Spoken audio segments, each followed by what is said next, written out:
dhalinyaro ku kala nool dhowr magaalo oo ku yaala jamhuuriyadda iskeed madax banaanida ugu dhawaaqday ee Somaliland ayaa barta ciyaarta legdanka ama qalaama rogodka barayaasha ardaydan ayaa aaminsan in ay carbintani ay dhalinyarada ka mashquulinayso in ay galaan amaba ay yeeshaan balwado isla markaana aqoon iyo jidisba ay u tahay wariyaha BBC-da Sadiq Maxamed Burmad ayaa warbixintan nooga soo diray magaalada Hargeysa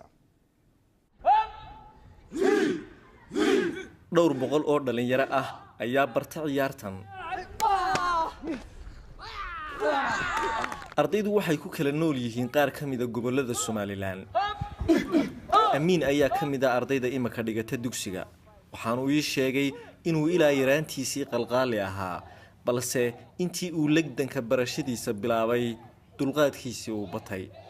qaar badan oo dadka bulshada far badan baa igu dhaadaan waxaan baad baratay ma dadka ku tijaabisid waxaan meel caad u baratay laakiinse markaad waxaan adigu aad baranaysid adigu garanaysid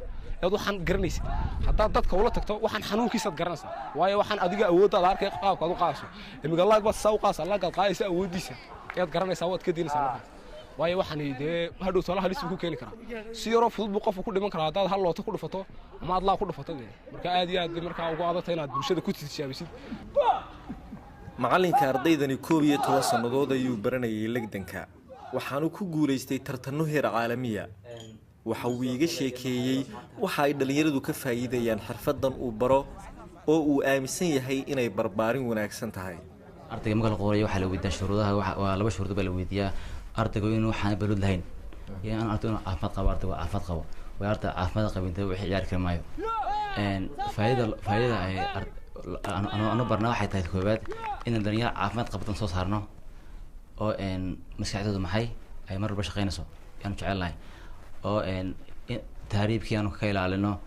muxaadaraadkii aanu ka ilaalino dhalinyaro cusub oo maxay caafimaad qabta ay soo baxdo kasoo wiilashan iyaguna legdanka iyo qalaama rogodka halkan waxa ku barta gabdho walow aan loo ogolaan inaanu sawir ka qaadno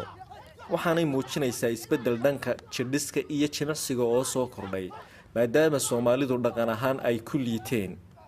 Sadiq Maxamed Burmad BBC Hargeysa